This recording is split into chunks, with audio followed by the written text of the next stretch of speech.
ఇన్సులేటర్లో current pass అయితే దాన్ని మనం కండక్టర్ అని పిలవవచ్చా? అంటే కండక్టర్లో కరెంట్ అనేది నార్మల్గా పాస్ అవుద్ది. ఒకవేళ ఇన్సులేటర్లో హై పవర్ని యూజ్ చేసి మనం పాస్ చేసినట్లయితే, అంటే ఫర్ ఎగ్జాంపుల్ ఎయిర్ ఉంటుంది, ఎయిర్లో లైటింగ్ వస్తుంది, అందులో హై పవర్ అనేది ఉంటుంది. ఒకవేళ ఆ ఎయిర్లో కరెంట్ పాస్ చేస్తాం, ఎయిర్ అనేది ఒక ఇన్సులేటర్, అది ఒక కండక్టర్ అయితే కాదు. ఆ ఇన్సులేటర్లో కూడా కరెంట్ అనేది పాస్ అవుద్ది. అయితే దాన్ని మనం కండక్టర్ అనొచ్చా? లేదు, అలా అనలేము. ఎందుకంటే అందులో ఉన్న ఫ్రీ ఎలక్ట్రాన్స్ అనేవి తక్కువ ఉంటాయి. మనం నార్మల్గా ఒక కండక్టర్ తీసుకుంటే అందులో ఫ్రీ ఎలక్ట్రాన్స్ అనేవి ఎక్కువ ఉంటాయి. సపోజ్ ఇప్పుడు ఒక కండక్టర్ అంటే ఒక కాపర్ తీసుకుందాం. ఆ కాపర్లో ఏంటంటే నార్మల్గా చిన్న ఒక 2 amps 1 amp కరెంట్ అయినా సరే, సపోజ్ 0.5 amp కరెంట్ అయినా సరే పాస్ అవుద్ది. అదే ఎయిర్లో అలా పాస్ అవ్వదు. ఇప్పుడు అదే ఎయిర్లో అయితే చాలా ఎక్కువ కరెంట్ అవసరం. సరే, నార్మల్గా లైట్నింగ్ వస్తుంటుంది కదా, అందులో అది కరెంటే. ఆ లైట్నింగ్లో వచ్చేసి మ్యాక్సిమం 10,000 to 100,000, అంటే 10K to 100K amps, 100 kilo amps అనేది పవర్ అనేది ఉంటుంది అందులో. సో అందులో కరెంట్ అనేది పాస్ అవుతుంది కదా, దాన్ని అయితే మనం కండక్టర్గా పిలవచ్చా? అంటే పిలవలేము.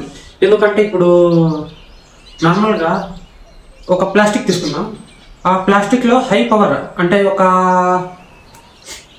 220 volts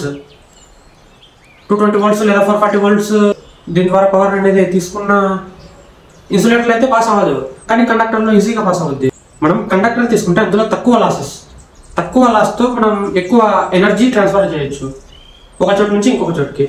అదే మనం ఇన్సులేటర్ లేదా ఒక ఎయిరే తీసుకుందాం ఎగ్జాంపుల్గా. అందులో ఎయిర్లో అయితే కరెంట్ పాస్ చేయలేము. ఒకవేళ పాస్ చేసినా దాదాపు చాలా వరకు లాస్ అనేది జరుగుతుంది. ఓకే, ఇప్పుడు ఒక ప్లాస్టిక్ తీసుకుందాం. అందులో మనం హై పవర్ యూజ్ చేసి పాస్ చేస్తాం. హై పవర్ యూజ్ చేసి పాస్ చేయడం ద్వారా ఏం జరుగుతుంది? అది కండక్టర్ కాదు కాబట్టి ఏం జరుగుతుందంటే, మనకు కరెంట్ అంటే ఓన్లీ ఎలక్ట్రాన్స్ పాస్ అవడం ఇది ఒకటే కాదు కదా. దాన్ని పాస్ అయినందువల్ల అందులో హీట్ అనేది జనరేట్ అవుతుంది. మెయిన్గా ఆ హీట్కి అందులో ఫైర్ వచ్చే ఛాన్స్ ఉంటుంది.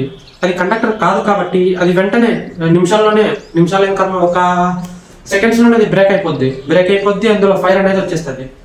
సో అందుకే దాన్ని మనం కండక్టర్ అనలేము, అది ఇన్సులేటర్. అదే మనం కాపర్ లేదా అల్యూమినియం తీసుకుంటే అందులో ఎంత కరెంట్ అయినా పాస్ చేయొచ్చు, దాన్ని మన రిక్వైర్మెంట్ని బట్టి. ఒకవేళ పాస్ చేస్తే అందులో కాలిపోవడానికి, బ్రేక్ డౌన్ కావడానికి ఏం ఉంటుంది. ఎందుకంటే అది కండక్టర్ కాబట్టి ఫ్రీ ఎలక్ట్రాన్స్ ఎక్కువ ఉంటాయి కాబట్టి చాలా ఈజీగా తక్కువ లాసెస్తో కరెంట్ అనేది పాస్ చేస్తుంది. ఈ కారణం చేత మనం కాపర్ లేదా ఇలాంటివి అల్యూమినియం వీటన్నింటిని మనం కండక్టర్ అని పిలుస్తాం.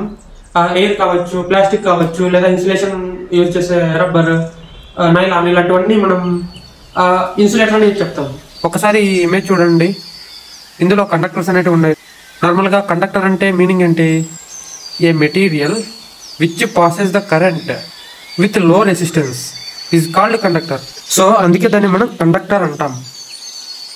ఇన్సులేటర్లో హై పవర్లో కూడా కరెంట్ అనేది పాస్ అవుతుంది కదా, అప్పుడు మనం హై పవర్లో కండక్టర్ అని పిలవచ్చా అంటే అది కూడా జరగదు. ఎందుకంటే ఇందాక చెప్పాను కదా, హై పవర్లో చాలా హై పవర్ అనేది వేస్ట్ అయిపోద్ది, అక్కడే ఎక్కువ పవర్ వేస్ట్ అయిపోద్ది, అలాగే తక్కువ కరెంట్ అనేది పాస్ అవుద్ది. ఒకవేళ మనం అదంటే ఎయిర్, ఒకవేళ ప్లాస్టిక్ ఇలాంటివి తీసుకుంటే అది అక్కడే బ్రేక్ అయిపోద్ది, ఫైర్ వచ్చేస్తుంది. ఫైర్ వచ్చి చాలా డ్యామేజ్ అయ్యే అవకాశం అనేది ఉంటుంది. సో ఇప్పుడు ఇన్సులేటర్ అంటే డెఫినేషన్ ఏంటి? A material which oppose the flow of current with high resistance is called insulator. కాబట్టి ప్లాస్టిక్ కావచ్చు, ఎయిర్ కావచ్చు, ఇంకే ఇన్సులేటర్ అయినా సరే కరెంట్ ఫ్లో అవ్వడానికి ఎక్కువ రెసిస్టెన్స్ అనేది ఉంటుంది.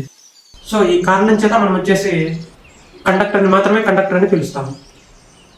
ఇన్సులేటర్ని మనం కండక్టర్ అని పిలవలేము.